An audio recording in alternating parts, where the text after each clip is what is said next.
Well, greetings to everyone here in the loft, on Zoom, people on the vision train, everyone watching us on the recording. Warm welcome to all this fine May day, sunny outside, sunny inside. Welcome to the series looking at human nature through the eyes of Carl Jung and Rudolf Steiner. Tonight we are going into trans everything.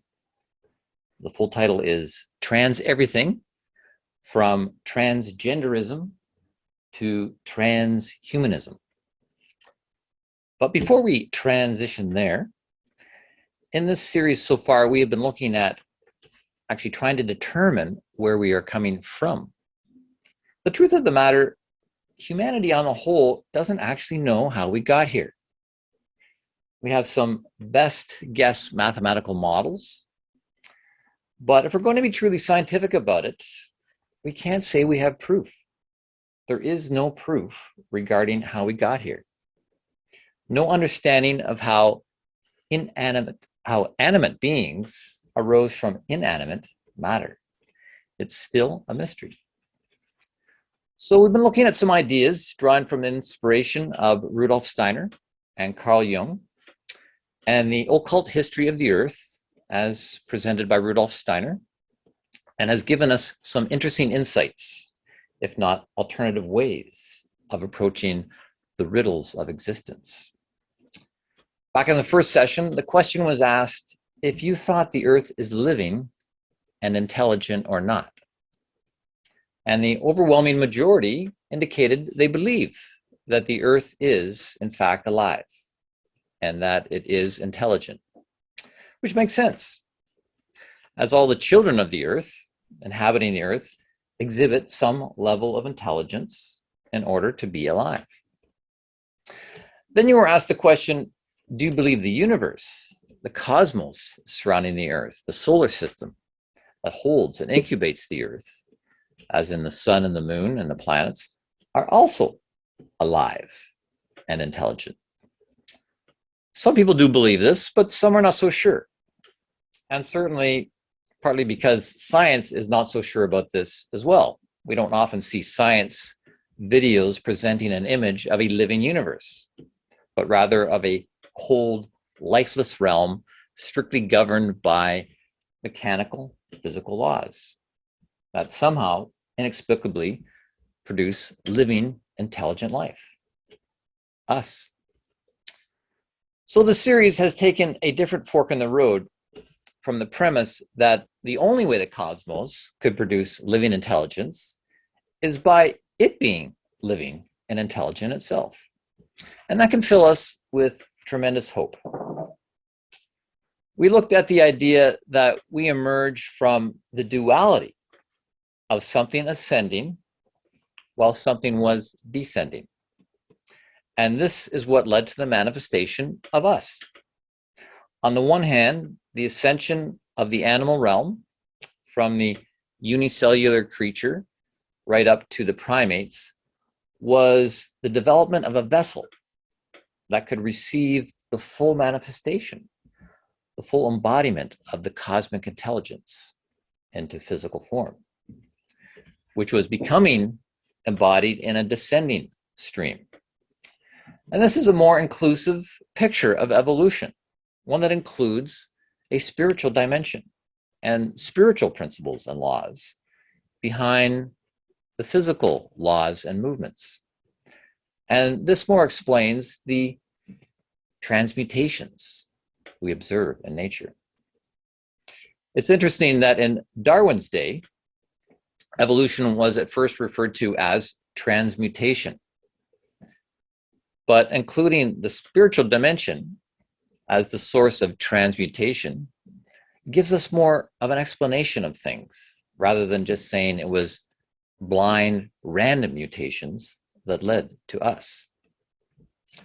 So I'm going to put up again that chart I put up the last session, just to remind people of that picture of the two streams, the one we know so well through physical science of a physical evolution that's ascending from the various realms of nature, right up to the primates, but then also this spiritual evolution, a dissension of consciousness of the cosmos coming down and meeting in the middle, the human.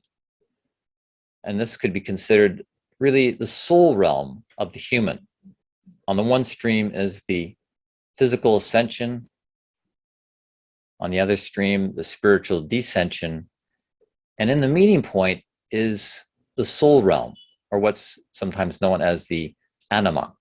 So we have the ascending stream, the primates, most close to the human in form, being prototypes of the form that could eventually receive the descending stream, the higher consciousness of the human archetype.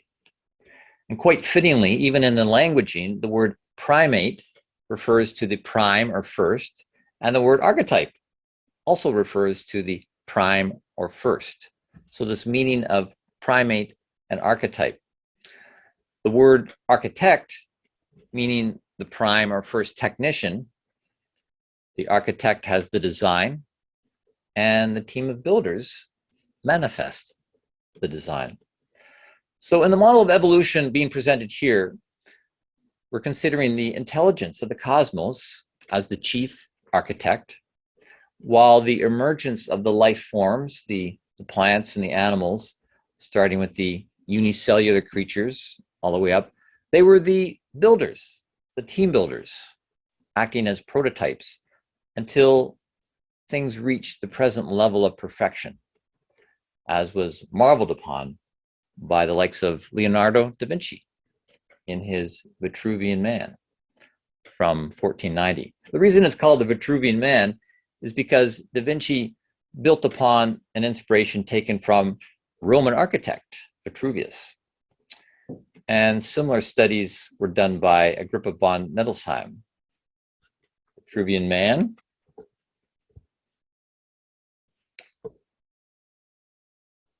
The design of the human, seen in its glory, and then further study by Agrippa von Nettelsheim, a medieval alchemist, again, positioning the human design within geometric form. And then I also wanted to show this artwork by Amanda Sage, which is reminiscent of the Vitruvian Man and Agrippa von Nettelsheim, showing this geometry of the human. But what I really like about Amanda's work is that it's not only inclusive of the geometry and kind of a scientific flavor, but it has the artistic side as well. So what one could say is that the scientific side endeavors to capture what the eye can see, but the artistic side endeavors to capture what the eye cannot see. And this is why it's so important that we bring together in the duality of things, the scientific and the artistic, once again, as they were at times in the past. So the things that we cannot see can be brought into the things we can see. So in light of that, it's time to transition into the first of our trans issues. So let's talk about sex. Question: what's better than sex? Any answers? Anyone want to volunteer an answer?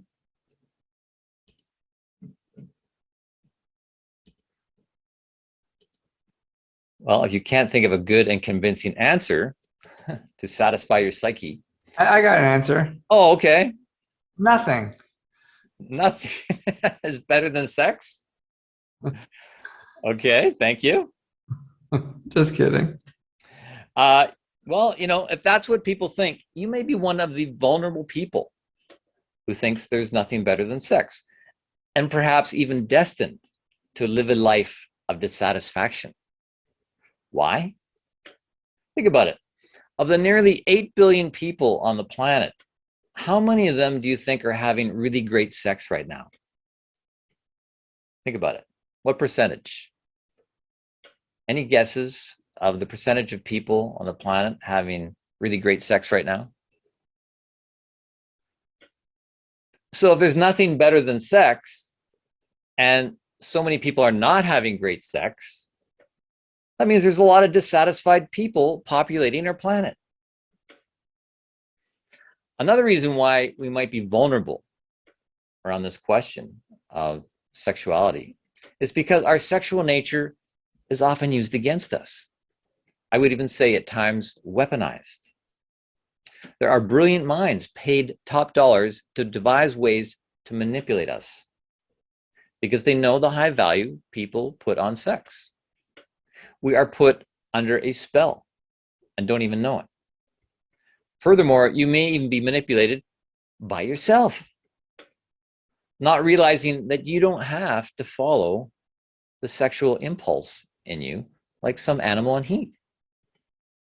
Humans have choice. This is why some people train in Tantra, as I have, to learn about this part of myself and to take it to another level, to be human, not by nature, which is the name of this series. To be human, not by nature, but by choice, a higher choice.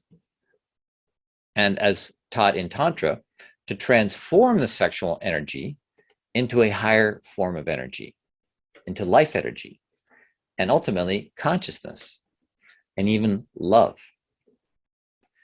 So when we take a closer look at sexuality, we come to some surprising things, including the fact that it's not just about sexuality, because when we talk about sexuality, there's also the subject of gender. One's expression of sexuality is distinct from their gender, which in turn may be different from their gender identification. And if this seems complicated, you better get used to it, because it's going to get more complex as we evolve. But dealing with complications is a part of adapting and evolving. But to make it more concrete, let's look at an example. A person may be born with a male body. That is their physical gender. But perhaps in their gender identification, they don't identify with their body's gender, but rather they identify with what they feel inside. For example, as a female. So that is their gender identification. They feel as a female. They identify as that. But furthermore, when it comes to their sexual expression, which is another thing, engaging with someone sexually, their preference may be to engage with a female. What does this mean? Nothing, really.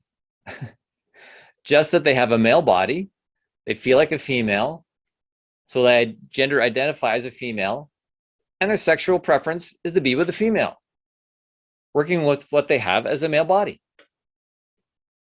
And this shows how we're becoming human, not by nature. Not in the sense that an animal just follows its natural drive, heterosexual drive. Although again, nature makes rules and nature breaks rules. There are instances of homosexual behavior in the animal realm. And likewise, human consciousness can intervene, change direction, make choices, make rules, break rules, even undergo gender reassignment surgery, which is entirely possible through today's technology.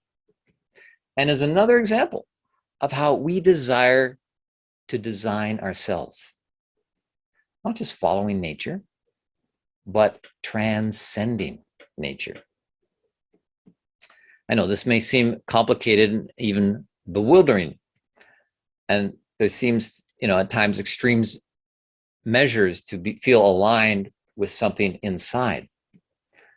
But it obviously is coming from someplace and is wanting to go someplace. So let's see if anything illuminating can shine from the two star luminaries of this series, Carl Jung and Rudolf Steiner. As mentioned in the previous session, Carl Jung, as a psychologist or soulcologist, as I like to call him, focuses on the landscape of the soul. Steiner, as a scientist of the spirit, focuses more on spiritual things. So Jung referred to the inner aspects of a male and female as the anima and animus, aspects of the collective unconscious to which we're all connected. These words, anima and animus, from the Latin, refer to the soul nature of the human, anima and animus. Jung described the animus as the masculine side of a woman, and the anima as the feminine side of a man. Because we are so identified with outer things, these soul qualities remain mostly unconscious in the shadows of the psyche. But Jung was pioneering ways to make them more conscious through things like dream work and active imagination. So what do these inner parts of the psyche look like in action? It could be said that, for example, a man is attracted to a woman. It's because she fits the profile of unconscious aspects of his own soul. She animates him. At least that's the way it looks. But in fact, she isn't animating him at all. He is animating himself through his outward projection onto her. And projection is an important function of our inner life to understand. In this case, his unconscious impulse to be with someone who resembles, say, his mother, or perhaps resembles a girl from grade school he had an unfulfilled crush on, gets projected outwardly. And when he sees a woman who has similar features as the woman he's longing for, his mother or this schoolgirl, something gets animated inside.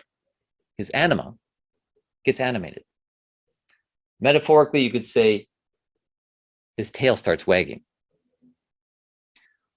Or another example, when a woman sees a man who looks like some movie star she used to pine over on a magazine cover she had pinned on her wall as a teenager. She gets animated. Her animus comes alive inside. But it's a projection, because the man is not the movie star she yearns for. He's a stand-in, a surrogate. It is the projection of her unconscious, or perhaps semi-conscious soul contents onto the movie screen of life.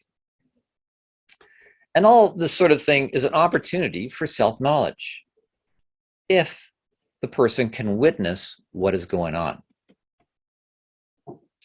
One could take it a step further to say the person is not really wanting to know this other person. They don't really want to be united with them. They aren't really looking to have sex with them, as may be assumed when feelings arise in the heart, when the tail starts wagging, perhaps being interpreted as romantic feelings and so forth.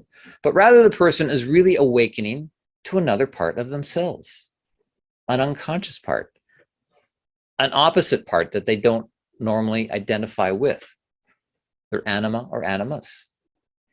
And it is that which they really wish to embrace, to unite with, to have a conscious relationship with.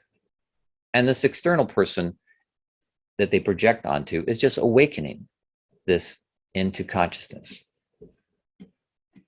When a man sees a woman who fits the pattern, which he holds in his psyche, he is awakening that part of himself, his own inner feminine.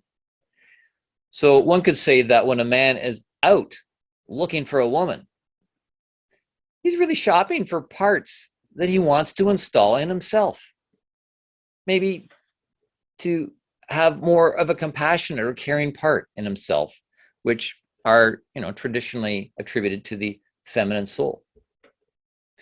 Or a woman surveying the man scene is ultimately shopping for parts to install in herself, to activate her inner masculine and become more balanced and whole within herself, such as adding more assertiveness, which is, traditionally considered more of a masculine trait.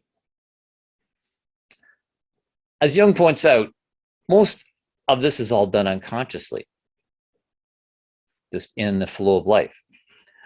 Unless you are a psychologist, you are unlikely to think in these terms. You just do it unconsciously, blindly following an impulse.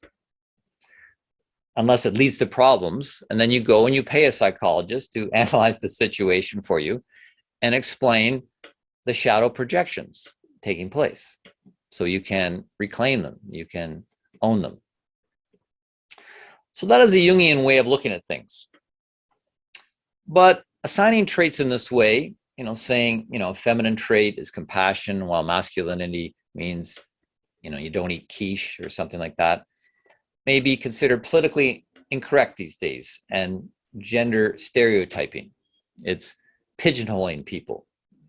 Whereas transgenderism is about opening the field for choice and diversification, which are things considered favorable for functional evolution. So in some ways, Jung's approach to soul work starts with a binary basis, but so does a computer, for that matter, which we'll come to in a minute, and may seem self-limiting, this binary approach of looking at things. But this is where Steiner's spiritual work is a great complement to Jung's and provides spiritual insights as to what is going on behind the material screen of things, especially with regard to not wanting to be limited to a binary way of looking at ourselves. In our current time, there is a strong impulse to go beyond a binary way of categorizing. In modern culture, identification is rapidly expanding from the classic ma-pa identification to one that acknowledges gay, then lesbian, bisexual, transgendered. Well, the list goes on. The LGBTQIP2S plus AA, which stands for lesbian, gay, bisexual, transgender, questioning, queer, intersex, pansexual, two-spirit, androgynous, and asexual. And this list is going to continue to grow. Not that there's anything wrong with the classic ma and pa style relationship. Let's be clear about that, if that's what is consciously chosen. But now with the expansion, people are making it clear how they want to be identified and with which pronouns they like to be referred. We see more and more, even on Zoom screens and whatnot, person's name, then she, her, or he, him, they, them, which is why for my Zoom name this session, it says Jesse Stewart, thou Lord. That'll be sufficient for now. This is all in accordance with a healthy functioning ego, because part of the ego's function, apart from making free will choices, is to determine its identity, which in the past may have been more about their identity, status, and role in the tribe, but now has much more moved into the micro-personal center. And so now we can tell others how we see ourselves rather than giving away our power and having others tell us what we are. So, Jesse Stewart, thou Lord. And the ways to self-reference will continue to expand. No doubt the LGBTQQ1P2SAA will expand until every letter in the alphabet is used. Why? This is due to another interesting thing that Steiner said. He said that every human will evolve to become its own species. That's right. Every human will evolve to become its own species.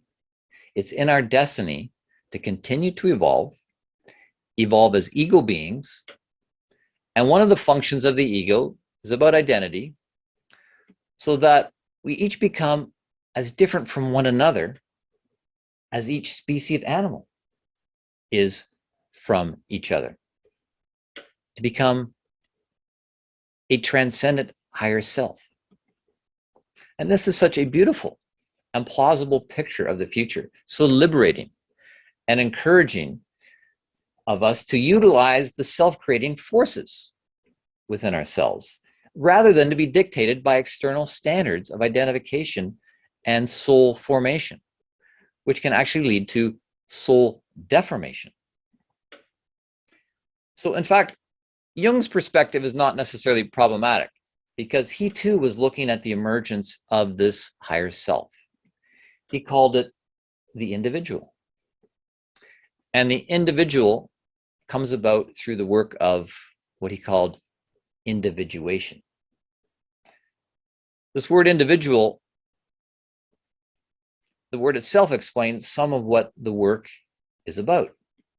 From the Latin, individual, in, divi, dual, means not divided in two. Our work is to not be divided in two, not be binary, but rather to become whole. To become whole, just as the word universe implies oneness and wholeness. But ironically, in order for things to move and grow in the universe, it requires the dynamic of duality, the polarity of opposites, such as the positive and negative poles on a battery, or the light and dark, which produces hot and cold, contraction, expansion, centripetal, centrifugal, and so forth. So in order for us to become whole, we ironically have to become not divided in two. But to do that, we have to start from a place of being divided in two. And we see how this is not only leading to a great psychological reset in our times, but for some, it's also causing a great psychological upset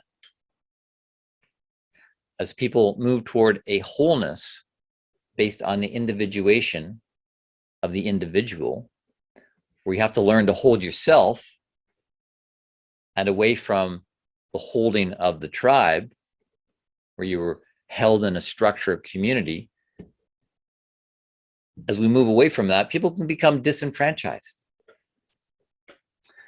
And this disenfranchisement we're seeing in our times as kind of the fallout of this individuation can be seen in how a person can be caught betwixt and between. They have left the safe haven of the tribe, the family, the race, the nation, etc., but they have not yet created a new haven for themselves as an individual, or what Rudolf Steiner refers to in his book, How to Know Higher Worlds, as building the hut. Building the hut. The individual has to build the hut for themselves. Or in my book, which I showed last session, Secrets of the Yellow Brick Road, Dorothy is caught between the safe haven of the farm in Kansas and the swirling inner world of Oz, and is in search of the meaning of, in a word, home. Home. There's no place like home. Although she doesn't know what place home is, caught in this betwixt and between of the outer realm and the inner realm. To bring Steiner in on this subject of transgenderism, I'm sure if we asked him the question, how to understand this social impulse, his answer would be as a spiritual impulse. If we look with just our physical eyes at the physical phenomenon of things, we can see how human bodies have a binary nature, not only just as male and female, and not only the rare occurrence where some people are actually born with both male and female organs, but all of us have both male and female aspects, even on a purely physical level. We have this binary built in. And I'm not going to take time to go through this point by point, but this is, more or less an obvious fact. But I want to move to something Steiner points to that can't necessarily be seen with the physical eyes, but aligns with an ancient perspective that we each have multiple bodies. We also have subtle bodies, and they also have something of a gender aspect. Steiner refers to the etheric body, which in other traditions goes by different names. In Egypt, it's called Ka, Japan as Ki, China, Chi, India, the pranic body. And Steiner states that if you have a male physical body, you have a female etheric body. And if you have a female physical body, you have a male etheric body. And even if you haven't developed clairvoyance to see these subtle bodies, you can experience this quite clearly in observing that as the body ages, it takes on characteristics of the opposite gender. As a man physically ages, he feminizes. This is because his female etheric body becomes more pronounced as his physical body declines. When a woman ages physically, the masculine aspects of her life forces come more to the fore. We can see something of emasculation that comes, and it's quite beautiful and makes sense how nature works to continually maintain a dynamic between polarities. Furthermore, Steiner points to yet another subtle level of ourselves, which we've already spoken of, the soul, sometimes referred to as the astral body. This level of our being, in terms of gender, is not binary, but rather spans the whole spectrum between the polarities of male and female, masculine and feminine. It opens up the whole range of possibility between the poles. And this is where the action is. And this is also where the battleground is. People are trying to access the full spectrum of possibilities within themselves, breaking beyond the societal norms that try to pigeonhole them into experiencing a full spectrum of possibilities within themselves, of traits, characteristics, flavors, colors, of course, the rainbow. Why is this level important, and why is it a battleground? Because of the next higher level, our spirit, our egoic spiritual nature, beyond the physical, beyond the etheric, beyond the astral personality, is neither male or female. It is no gender. It is genderless. And it is this spiritual egoic component of our humanness that has the responsibility of working on identity. As I said before, one of the ego's jobs is around identity. As a self-aware, self-creating being, exercising freedom of will. We are on something of a spiritual battleground to becoming self-determining rather than dictated to by external forces, which will oppose this. As we see, it's a fight to stand up and stand out.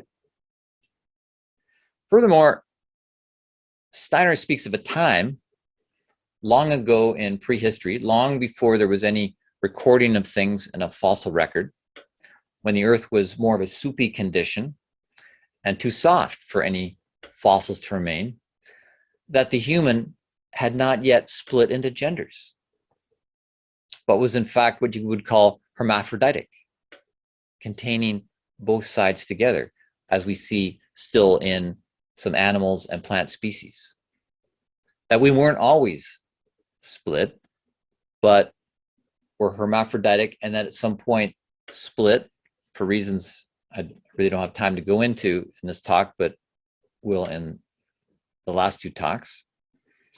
Have split and now are working first to unite that split within ourselves spiritually and on a soul level, and then ultimately, again, physically, to not be split into two distinct genders.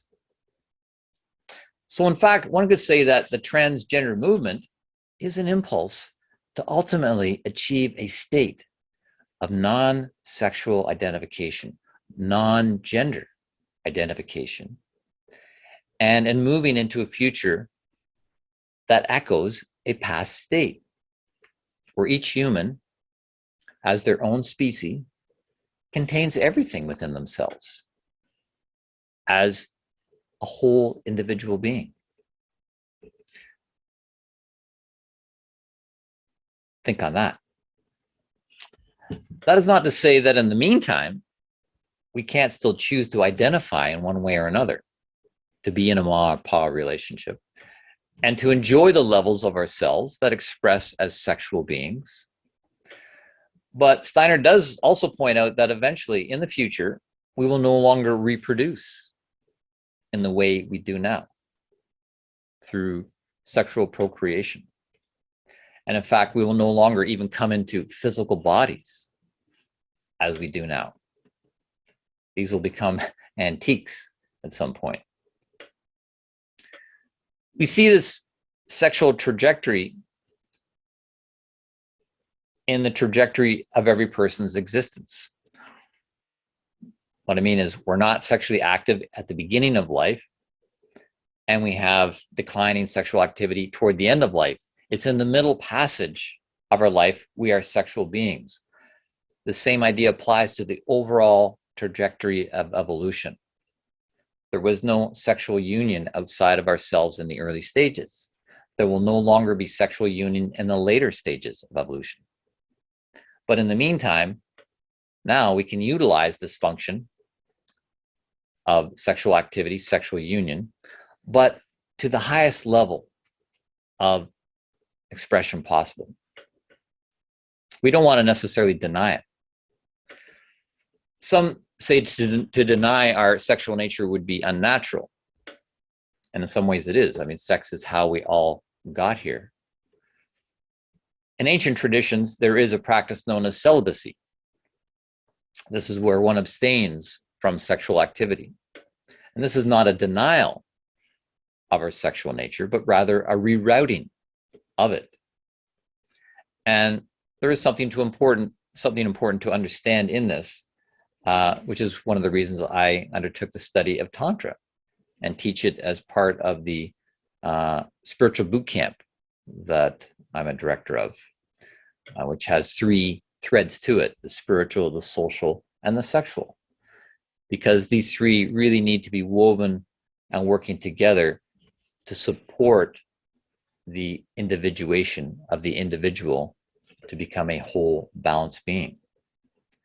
But whether engaging sexually or not, it's meant to be raised to a sacramental level, as it is portrayed in Tantra. A sacramental level. That is to say, it is to be treated as a sacred act. In doing this, one can either work with a partner to raise sexual activity to the level of a sacramental art, or one can be solitary in their practices, again, as a sacramental art. Before we leave Steiner's insights on this, we need to consider another trans word: transmigration. Transmigration refers to a part of you that survives death, that carries on, that transmigrates from one body to another.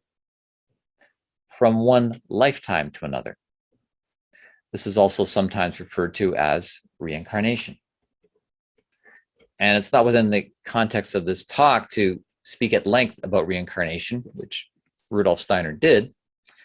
But this consideration of the immortality of the human spirit is something that pretty much everybody, everywhere, of all time, believed in, up until the modern scientific age, where it could not be proven by scientific methodology. So the idea of reincarnation got dumped into the trash bin of quaint but erroneous beliefs of our ancestors. But as we know, beliefs are the basis of behavior. And this belief had a strong influence on the morality and the living of our ancestors, which has now been lost in modern times because it can't be proven by modern scientific methodology. But the point being is that transmigration of the spirit is said to follow a process whereby you swing back and forth between the binary modes of being, male, then female, male, then female, over repeated lives, experiencing the dynamic of duality in the temporal realm, experiencing it from different sides, gradually individuating, becoming not divided in two, to consciously prepare yourself as a whole being for the eternal realm. So, in fact, transgenderism is a part of not only a social impulse, but a larger spiritual impulse to be non-physically identified and transitioning to an identification as a spiritual being, a transmigrating spiritual being, a cosmic being, an offspring of the cosmic intelligence, transgender, transsexual, transhuman, trans everything but transcendentalism. Transcendentalism is the consciousness we have engendered through our efforts while being embodied. And so, in a sense, it's about transcendence. It's all about transcendence, which is the name of a movie I watched recently, a movie about transhumanism, where Dr. Will Castor, played by Johnny Depp, calls it transcendence when his wife uploads his brain contents into a supercomputer just before he dies. Spoiler alert. This turns him into something of a superhuman. And that's the premise of the movie and the promise of transhumanism, this connection between the human and the technological world. So once Dr. Will Castor and his wife realized that their experiment worked, that he actually did get uploaded, Will asks immediately for internet access. Whoa. And from there, he's able to connect the stock markets and make millions of dollars in short time, starts buying land and listing contractors to build a high-tech center for himself in the middle of a desert where people start coming to him for high-tech healing, which he does. Healing people while simultaneously turning them into fellow transhumanists. And this explores all the possibilities of what is coming toward us for real in the not too distant future. In fact, we may already be there. In 1982, the year IBM came out with its first personal computer, Time magazine, in its Man of the Year issue, declared the computer as the Man of the Year. Of course, IBM had been pioneering the development of computers for several decades, and some of them so big they took up a whole floor of a building. But the advent of the personal computer heralded a new age where everyone can have their own personal computer, now so small they can not only fit it in the palm of your hand, but now it can fit in your brain. Not only that, it can fit in your bloodstream. You can have your own personal computer in your bloodstream. But as we strive to transcend the binary system of gender through transgenderism, are we trading one binary system of identification for another binary system with transhumanism? And so we must look more closely at the promises of transcendence through transhumanism. But before we do that, it's time for a little artistic exercise. So hopefully you have some paper there. You'll probably need more than one sheet. And if you've got some colored pencil crayons, so much the better. So there's some pencil crayons and paper there.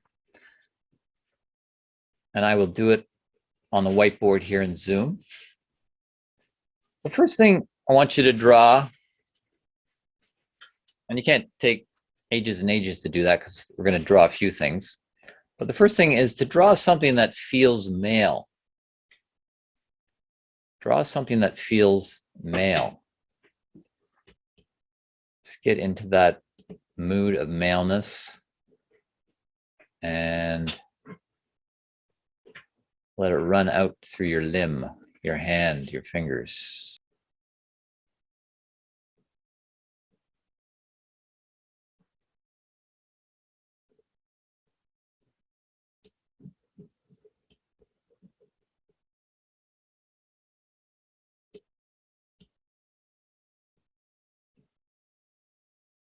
Maleness.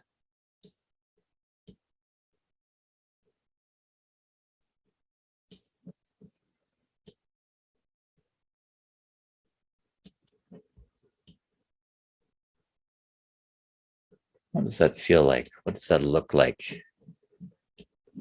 Mine looks like a fence, a brown fence. Next thing is to draw something that feels female. Feels female. What does that look like?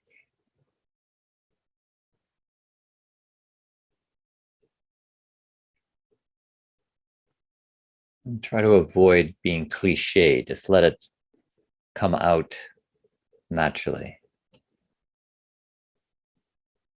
Uncensored. Okay. When you've done that, you can move on to the third one, which is going to be something that feels balanced between male and female. Balance between the binary of male and female. See what emerges with that.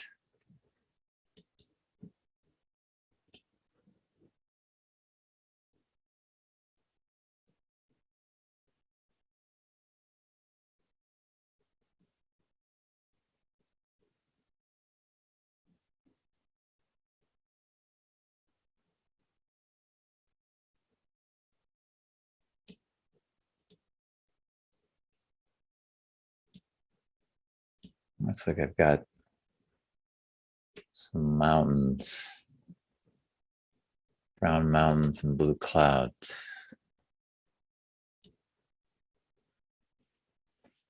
And then the last drawing, when you get there, is to draw something that feels like a balance between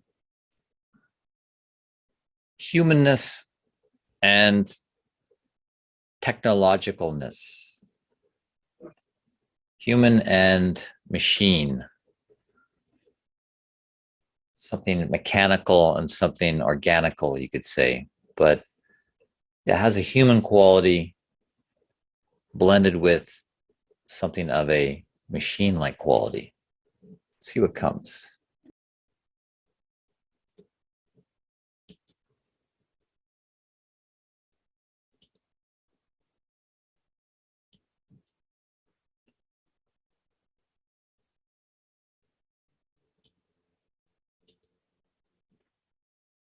So I ended up with something that's some boxes, boxy machine-like, and then circles, colored circles of more of a living quality, almost like a head, a human head. The human head's amazing. It really contains, in some ways, all of the human in the head. So we're in the middle of talking about this transcendence, supposed transcendence through transhumanism. And there continues to be much hype around AI in our hyper-automated world, and much hope projected onto the future of the promises of transhumanism. Transhumanism is defined as a movement which advocates for the enhancement of the human condition by developing sophisticated technologies that will increase everything from longevity to cognition. And there are many who predict the inevitability of such technologies becoming ubiquitous in the future, including Rudolf Steiner, who spoke of this over 100 years ago. But before we go there, this union of man and machine is sometimes referred to as the singularity. The singularity by such vocal spokespeople as the Google executive Ray Kurzweil, whose books I have, including The Singularity is Near, When Humans Transcend Biology.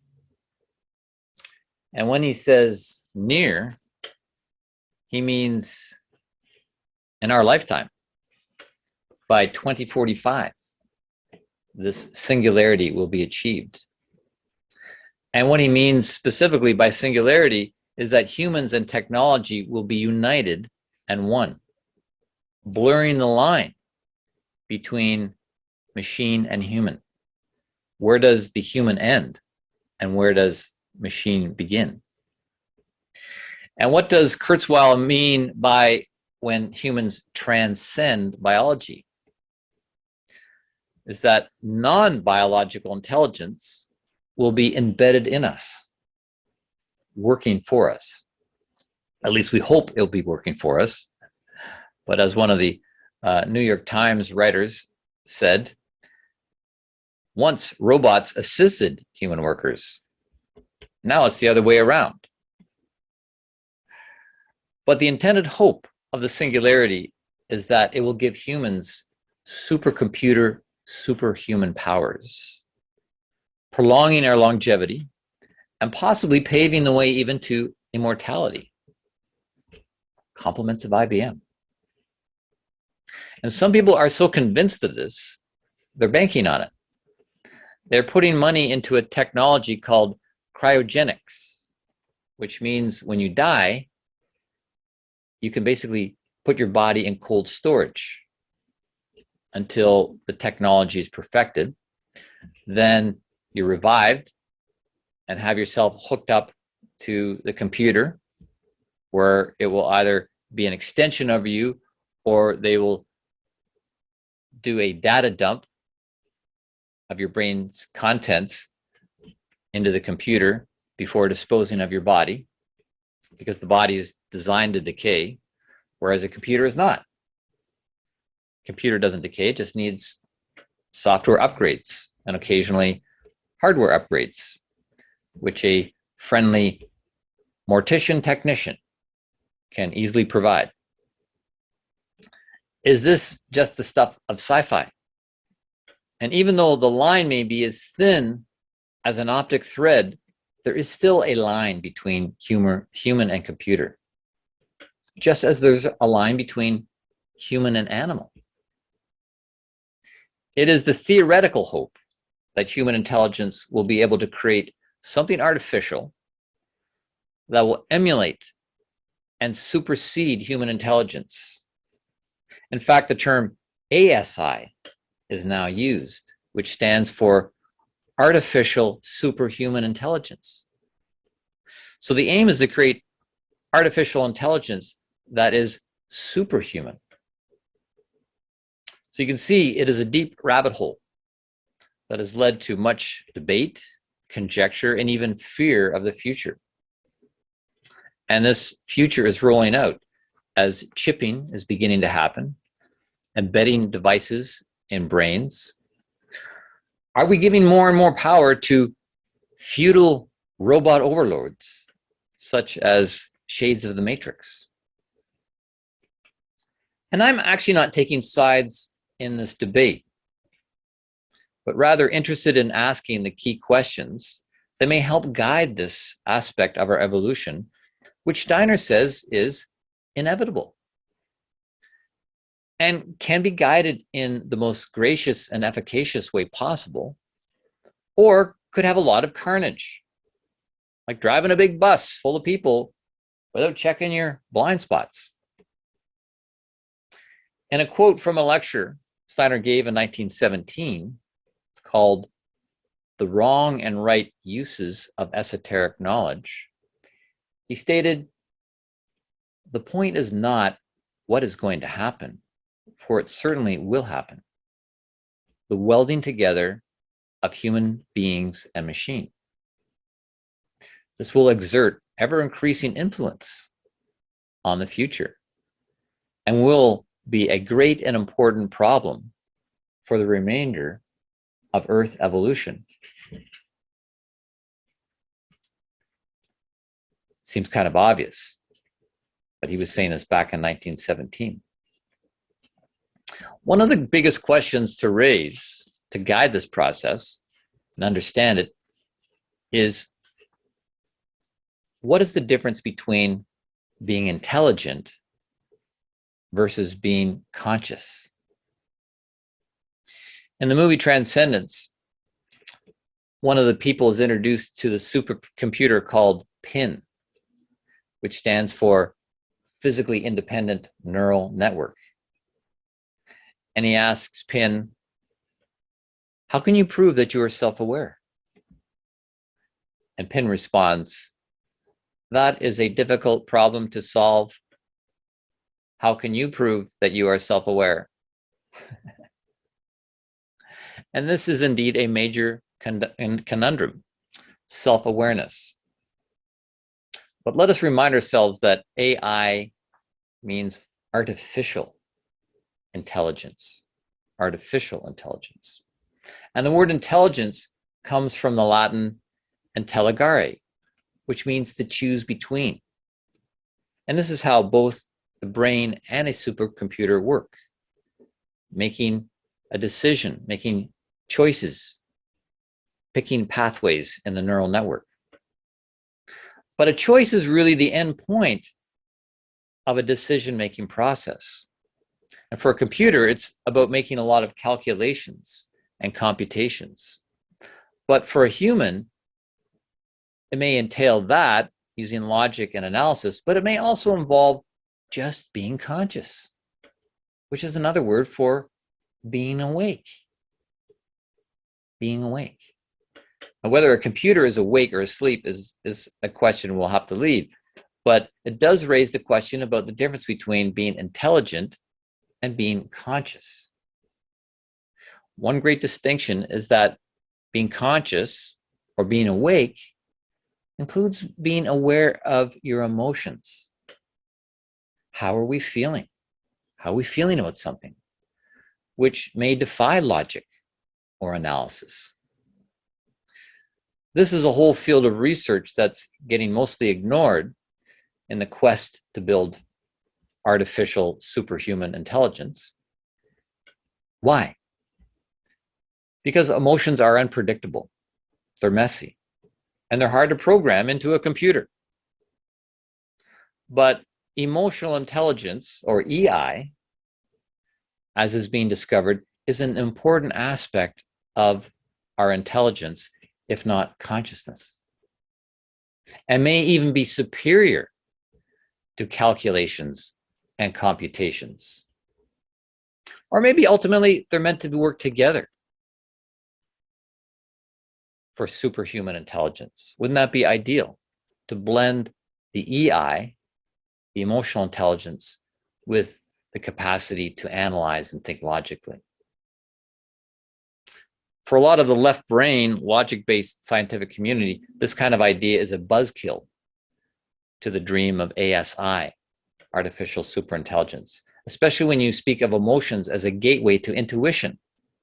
Science has no room for that in the equations. Emotional intelligence and intuition is something animals obviously possess, and often to a much higher degree than humans, unfortunately. Or perhaps it's just something we've lost, which the ancient people possessed to a higher degree, something we traded off in the evolutionary swing of the pendulum from the right brain to the left brain, as I showed last session in the diagram of Jung's description of the migration of focus from one hemisphere to the other.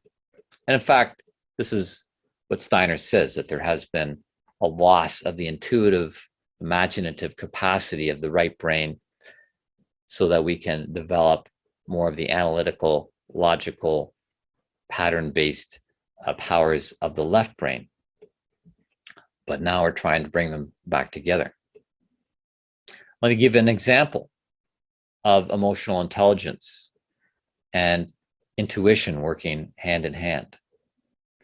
Say I'm painfully aware of my elderly neighbor's loneliness. She lost her husband of 55 years recently, and now living alone for the first time in all these years.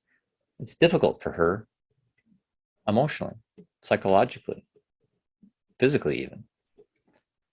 My emotions about her emotions lead me to consider when to visit. When should I visit her? And I get an answer. I get an intuition to go over tomorrow, mid-morning. There may even be some logic playing around. Tomorrow morning's probably a good time, should be up. But when I settle on that time, I have a feeling. I feel good about it. I might even feel some warmth. This is using EI, emotional intelligence, along with analytical intelligence to make a decision.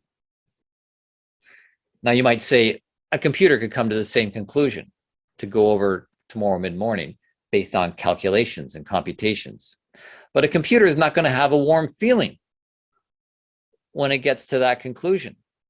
It's not going to have that warm feeling as a sense of confirmation of the decision. The computer will wait for the results to see if they're correct and factor them in when making a similar decision in the future.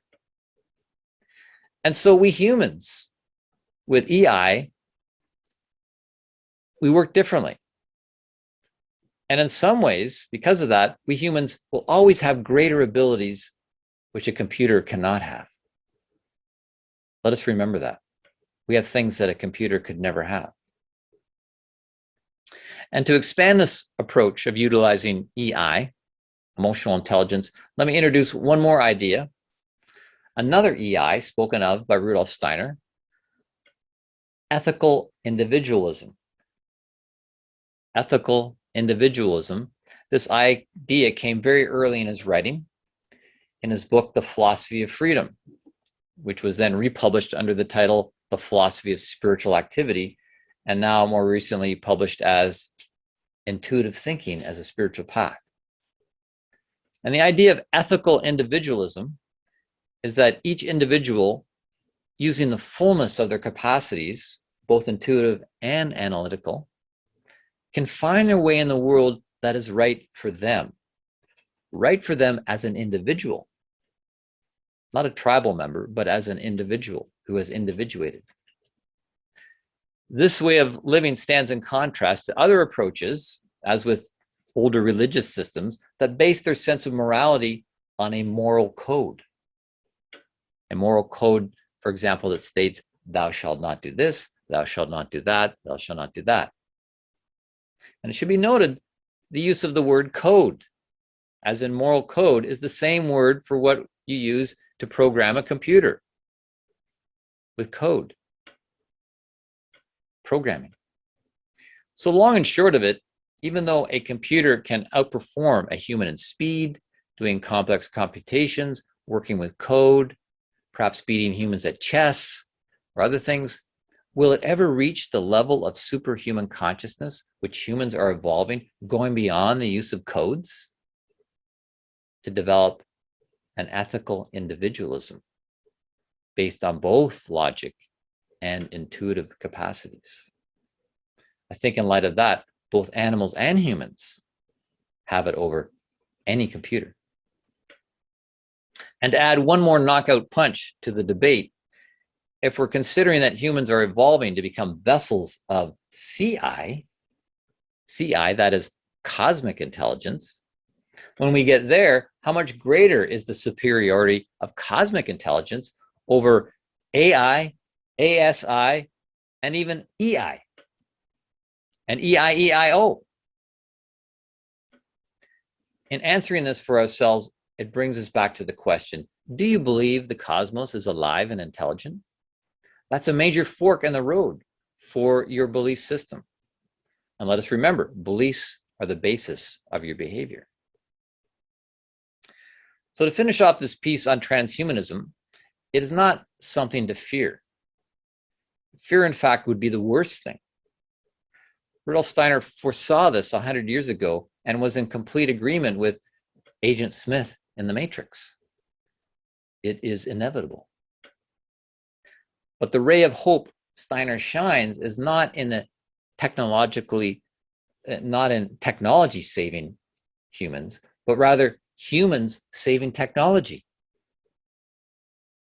And this lies in the moral nature of the human heart. Steiner says that technology will increasingly be functioning on fine oscillating vibrations, vibrational technology. Well, that's something humans have already. We have in common with the technology of the future. Humans also function with fine oscillating currents. And where do they come from? From the heart. The heart is a subtle oscillating organ, which I'll be looking at more closely in the final session when I address Rudolf Steiner's comment that the heart is not a pump. But he does say that the future human will have a relationship with future technology through the heart, through the subtle oscillating vibrations of the heart, interconnecting with the subtle oscillating energy of future technology. You could say based on sympathetic vibrations. And this is quite profound. I'll quote from Steiner again. Quote, one of these great problems will be concerned with finding out how to place the spiritual etheric forces at the service of practical life. The problem of how the radiations from human states of mind are carried over into machines, of how human beings are to be brought into relation with an environment which must become increasingly mechanized. A human will be able, in a certain sense, to guide intentions and thoughts into the forces of machines. Forces in human nature that are still unknown will be discovered. Forces which will act upon external electricity and magnetism. End of quote. So Steiner is saying that science will discover new forces in human nature which will be able to interact with technological devices. Elsewhere, he says it is the moral forces of the human heart that will have an influence over the functioning of technology. Therefore, there will be a direct and intimate connection between the moral nature of the human being and the output of modern technology.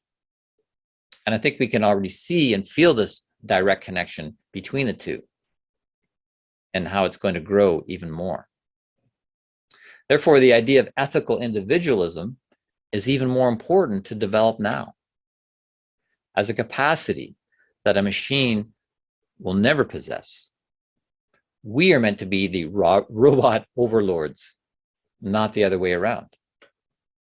Because in the end, there are spiritual forces behind technology, as there are behind everything. There are benevolent spiritual forces and malevolent spiritual forces. The human has to be the deciding moral factor, not based on moral code or even computer code, but on spiritual connection. And to know this is very empowering. And it's very exciting that technology is pushing the need for humans to up their moral game, which I'll address more in the last 2 sessions of this series. So to close off this session, the session called Trans Everything, from transgenderism to transhumanism, we have covered a lot of trans issues and have asked one major question: are we trading one binary system for another? And I hope you've enjoyed this and found some thoughts to stimulate your own thoughtistry. Next, I'm going to give the human assignment for the week. Then we have time for any comments or questions, followed by music for your meditative, artistic, or dining pleasure. So the human assignment for the week, number 1, the thoughtistry exercise. How were you raised? How were you taught to identify yourself? Was it more toward a group identification or an individual identification? Was there a gender orientation that was placed upon you in your upbringing? And how has it morphed and changed over time? How do you identify now? How would you like to change that identification moving forward? And what do you think of the way people around you identify? Second human exercise is an artistic exercise. Using your emotional intelligence, draw a being that feels male. Then draw a being that feels female. And draw a being that feels like a balance between male and female. Lastly, draw a being that feels like a balance between human and technological. And thirdly, the last human exercise is... Me. I know. Go ahead. Rukshow. The rukshow. Can't forget the rukshow.